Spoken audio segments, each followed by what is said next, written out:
E nesse vídeo aqui, a gente vai mostrar para você como funciona o gerúndio no francês, tá? Gerúndio é aquela história, né? Quando o verbo tá numa forma flexionada, né?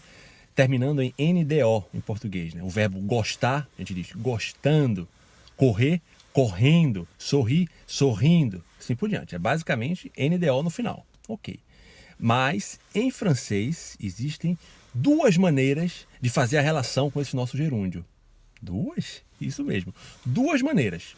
A primeira maneira é a que eu chamo a maneira raiz, né? A maneira pura, que não fica dependendo de verbo auxiliar, como o verbo estar, né?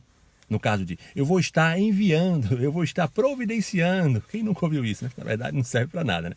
Então, não é essa. A primeira maneira é a maneira pura, raiz.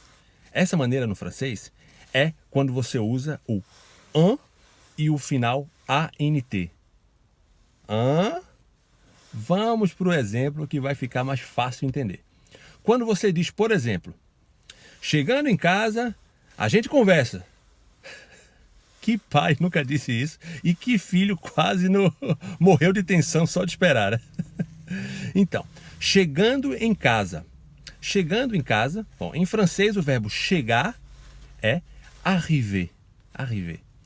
E aí, para dizer chegando em casa em francês, você diz en arrivant. Ou seja, coloca esse en antes do verbo, en, e o verbo no final fica flexionado com ANT. Sempre ANT. En arrivant. Lembra que no português é NDO? No francês é ANT com esse EN na frente. E outro exemplo, ele fala dormindo.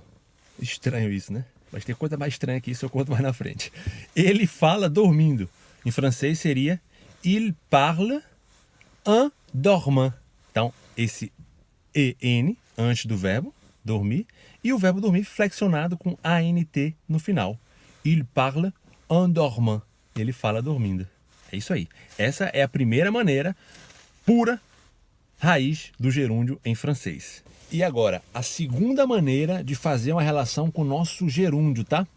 É o seguinte, é uma maneira que eu chamo que não é raiz. Não é raiz porque depende do verbo estar, né? Estar fazendo, estar... Eu chamo ela de mineirinha. Mineirinha? Por que isso? Bom, eu vou explicar. É o seguinte, tem um trem na história. Para você dizer, por exemplo, eu estou fazendo, ele está explicando, né? Sempre com o verbo estar aí, né? Se apoiando com o verbo estar, né? Está fazendo, está explicando. Em francês, sem colocar um trem na história. E esse trem é o en train de e o verbo no infinitivo. Explica esse trem direito que complicou tudo. É o seguinte, vamos lá para o exemplo. Quando eu digo, eu estou pensando, ou melhor, eu estou fazendo alguma coisa, tá? Eu estou fazendo. Quando eu vou dizer em francês, eu estou fazendo, tá vendo o verbo estar aí? Aí, eu estou seria je suis.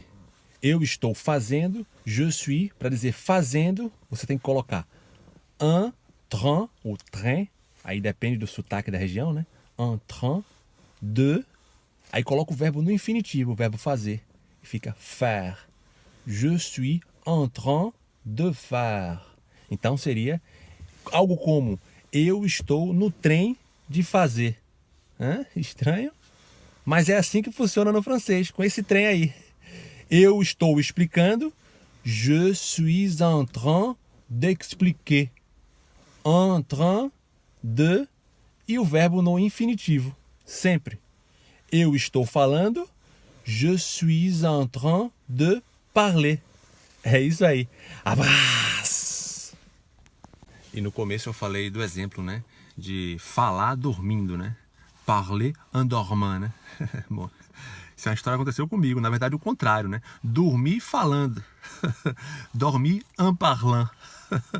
Mais ou menos isso. Eu fui para uma entrevista de emprego.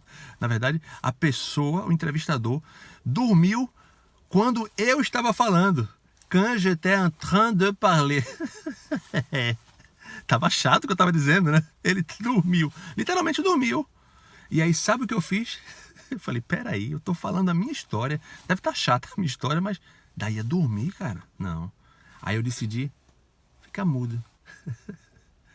Aí quando eu fiquei mudo, depois de 1 minuto, ele acordou. Aí eu percebi que o que eu estava falando, ce que j'étais en train de parler, fazia ele dormir. A minha voz. Então, finalmente, eu estava ninando o senhor lá. J'étais en train de bercer le monsieur. Pense no trem.